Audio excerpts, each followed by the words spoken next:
guys, how's it going? And welcome back to the channel. And today we're going to be talking about the Japanese Grand Prix for the 2022 season, which just seemed like an absolutely crazy race. So chaotic, so weird, and frankly, I woke up at 6 o'clock for nothing.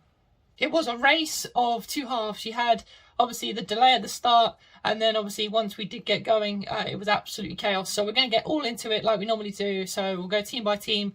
So let's get into the race reaction for the 2022 Japanese Grand Prix. So we'll start off at the front then, as we always do. And Red Bull and Max Verstappen has won his second World Championship in Formula One, and did it in a pretty unclimaxing way, to be honest, because obviously Leclerc made the mistake into the final chicane on the last lap as Perez was chasing him down. Perez had so much more pace towards the end of the race, and obviously there was a lot of confusion of who got what points. And then obviously in the interviews after the race, the post-race interviews, it was announced that he was champion. So it was only a matter of time anyway, to be honest. If it wasn't going to be this race, it was going to be in America. If it wasn't this race, it was going to be Mexico.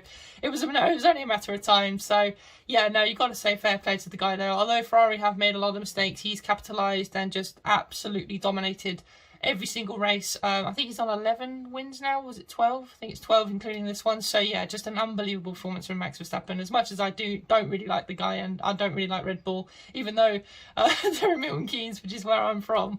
Yeah, it's you just got to take your hat off to them, and a fantastic job this season. And obviously with Perez as well, he just he got a reasonable start.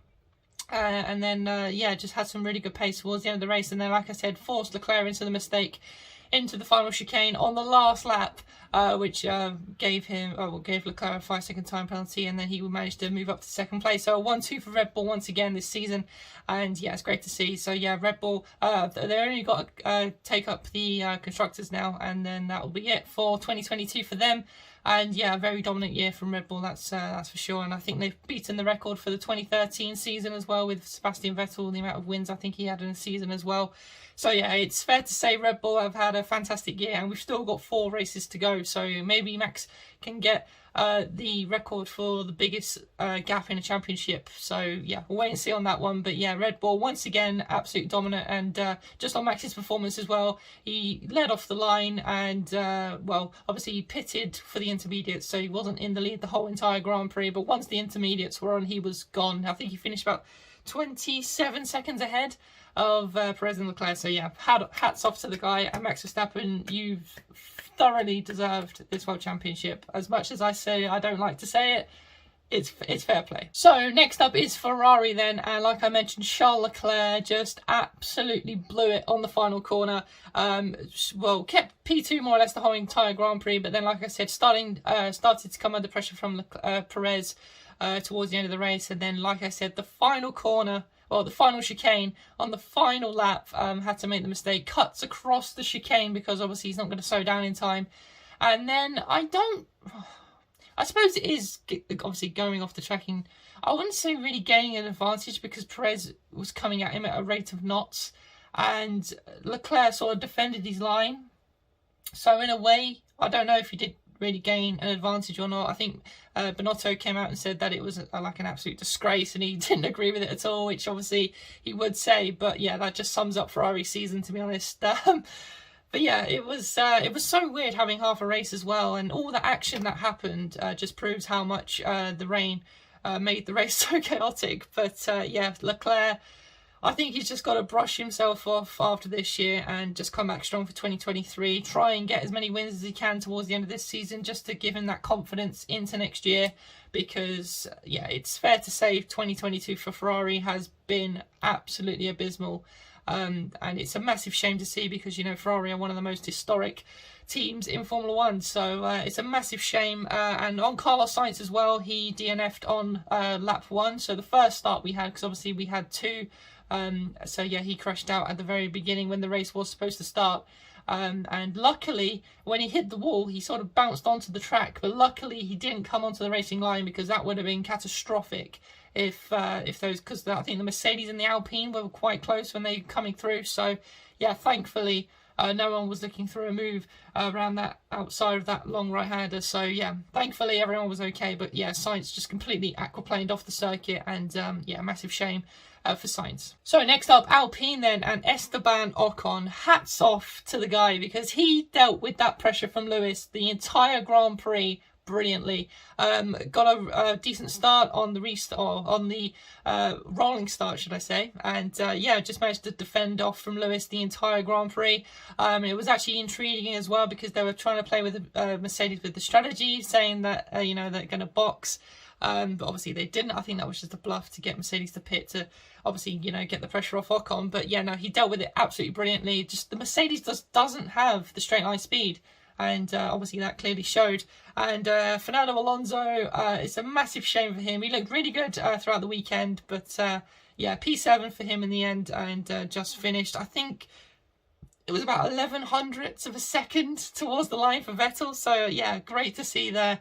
The two world champions battling it out. But yeah, P7 for Fernando Alonso, but great points for Alpine, and just what they needed after the few bad races that they had over the last few. So next up is Mercedes then, and like I mentioned, Lewis Hamilton, P5, and had a very difficult time, and once again was, I think, frustrated throughout the entire Grand Prix. Obviously in Singapore he was stuck behind Sainz the whole time. Just like I said, the Mercedes just doesn't have the straight line speed. It was great in the corners and on traction zones, but it just couldn't get past the Alpine, because the Alpine just had too much straight line speed. So yeah, he was stuck behind Ocon. He tried so many different lines through the hairpin, got a really good run out of spoon curve as well through 130R, then looked like he was going to get a nice run down the pit straight, but yeah, just the straight line speed absolutely killed him in that race. So unfortunately it was P5, which I still think he'll take.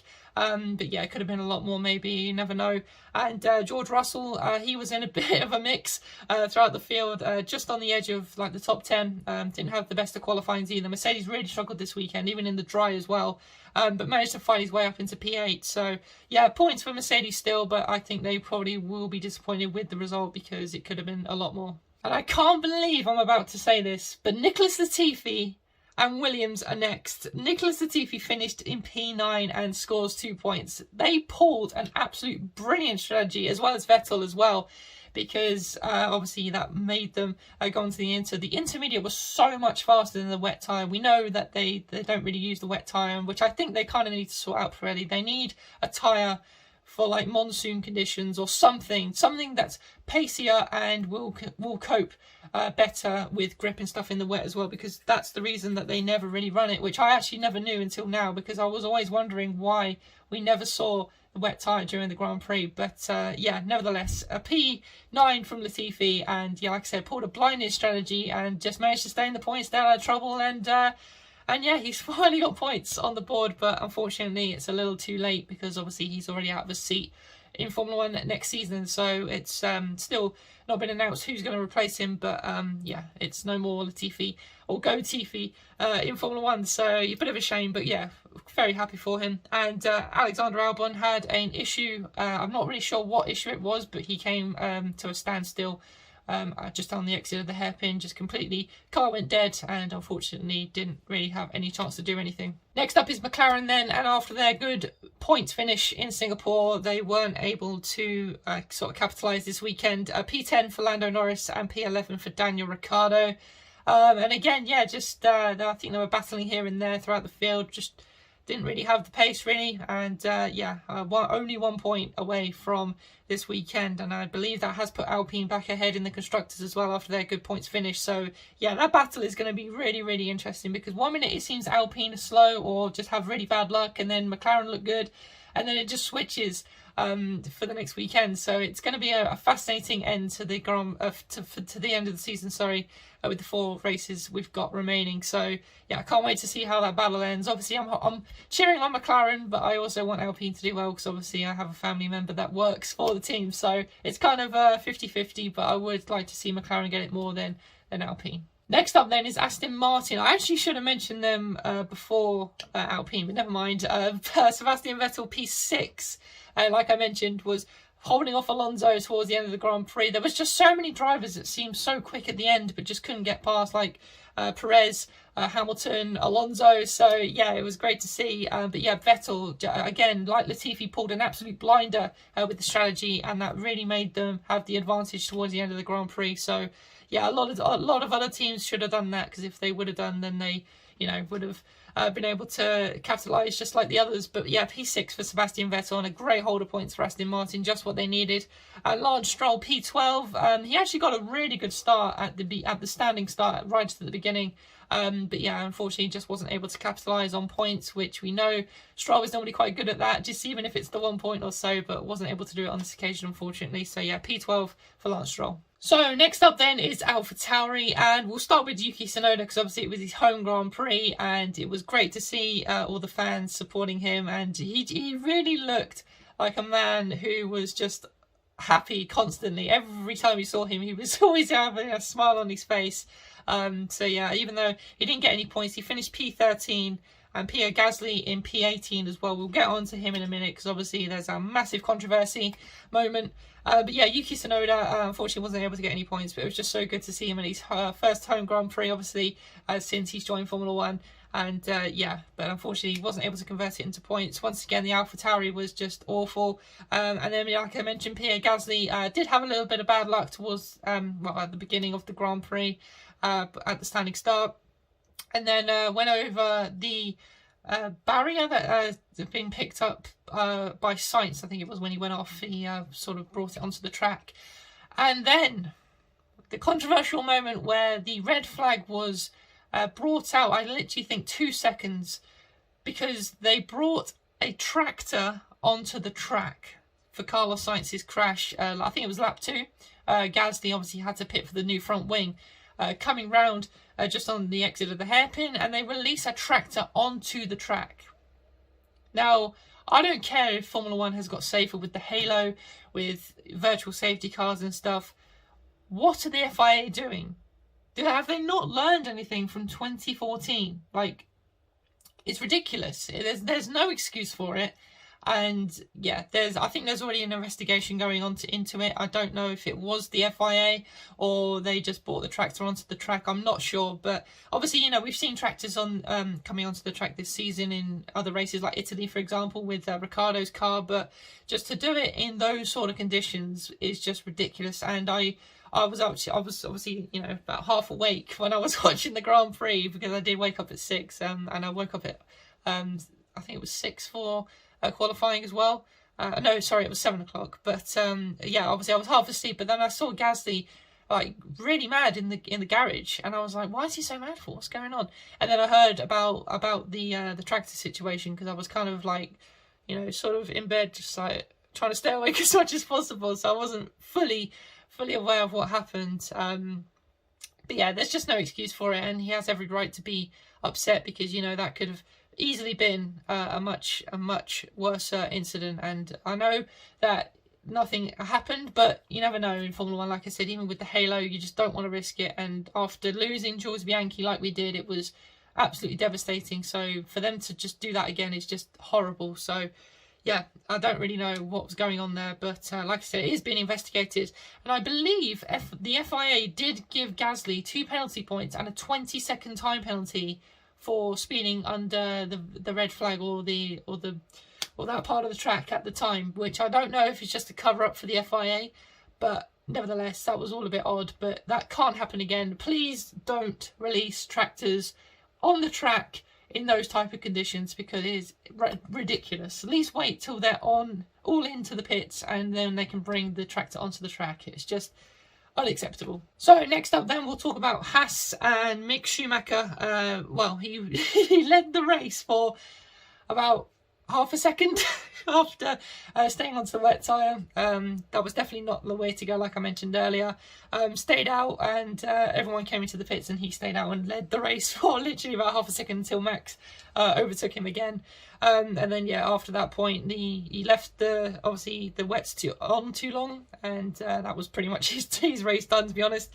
So P17, and Kevin Magnussen in P14 as well. He was actually putting off some brilliant moves, has to be said, but unfortunately wasn't able to convert the pace into points. So P14 and P17 for the Haas boys. Another disappointing day is Alfa Romeo. I don't know where they were throughout the entire Grand Prix, really. Didn't see anything of them. Bottas P15 and Guan Yu Zhou in P16. So yeah, just absolutely awful. And yeah, just didn't really see anything of them. Didn't have any sort of pace. And Alfa Romeo have really fallen off. Bottas, I just don't see him at any point in any race. I actually honestly forget he's turned up to the weekends half the time, because I just never see him in qualifying or anything. Obviously his name's mentioned now and then, but I just never see anything of him in the race. So yeah, disappointing day for Alfa Romeo and no points. So there we go, guys. That has been it for the Japanese Grand Prix race reaction. And like I said, it was a race of two halves. I think it took like an hour and 40 minutes for the race to get underway, and obviously everyone was wondering if it was actually even going to start, because there was a point, I think, where